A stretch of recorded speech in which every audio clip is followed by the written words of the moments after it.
Sesuai amanat Undang-Undang Dasar, pemerintahlah yang seharusnya menyetorkan uang kepada rakyat, karena mereka telah diberikan wewenang untuk mengelola kekayaan alam rakyat.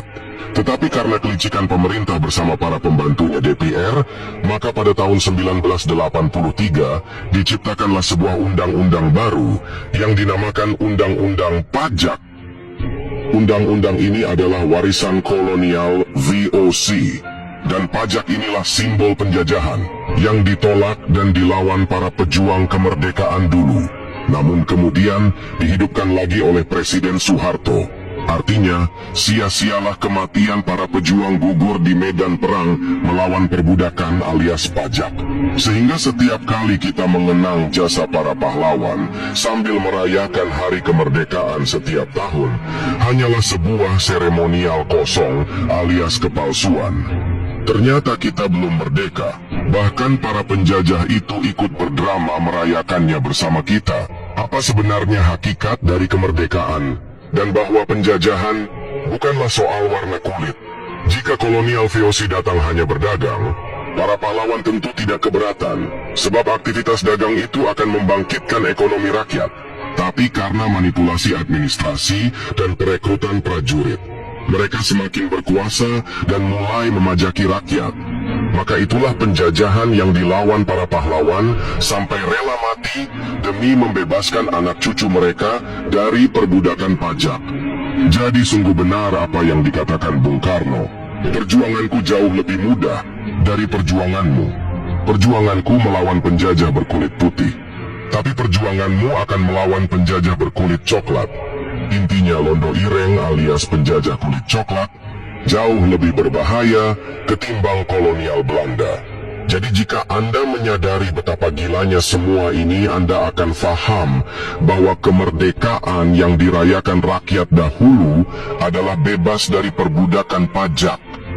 Tapi oleh sihir para politikus berbibir lincah, kita sanggup merayakan selebrasi kemerdekaan, tapi perbudakan pajaknya sendiri malah kita terima.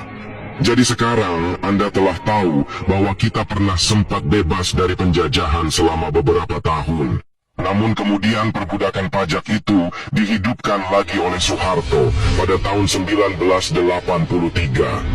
Lalu kemudian setelah aturan perbudakan ini berjalan sekian lama, mereka mulai sadar bahwa undang-undang ini adalah inkonstitusional, alias bertabrakan dengan Undang-Undang Dasar 1945. Pajak itu dari kolonial Belanda.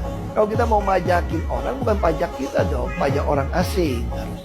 Kita beli sesuatu ke mall kena pajak, lewat jalan kena pajak, isi bahan bakar kena pajak, gaji belum dinikmatin kena pajak. Kita ini bayangin ini, semua dipajakin. Bangun rumah kena pajak, perbaikan rumah kena pajak, semua dipajakin kita. Tapi timbal balik kita apa? Jalan raya kita pun dijadiin tol, harus bayar juga. Terus PPN semua kena pajak, gak ada yang gak kena pajak. Makan juga kena pajak, dagang semua kena pajak.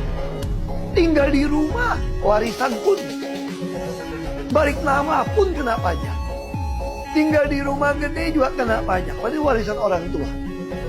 Jadi udah pensiun, udah kerja setengah mati, udah bayar pajak setengah mati, udah tua pensiun, pajaknya dinaikin semua. 80% pendapatan negara dari rakyat. Kita nggak waras bernegara. Ini cocok dengan tema kewarasan kita. Nggak waras kita bernegara ini. Masa 80% hidup negara ditanggung oleh rakyat. Sementara kita sumber daya berlimpah, Mas. Loh, sepanjang belum ada presiden yang mengatakan bahwa hentikan semua pajak, hapus semua pajak, maksimalkan sumber daya alam untuk memakmurkan rakyat, baru kita bicara negara bangsa. Sepanjang ada presiden yang naikin pajak, pungut pajak, tambah, hanya ngatur pajak, oh ini kita turunkan, ini kita tambahkan, ini kita pindahkan, sepanjang masih ada pajak, menyalahi prinsip bernegara.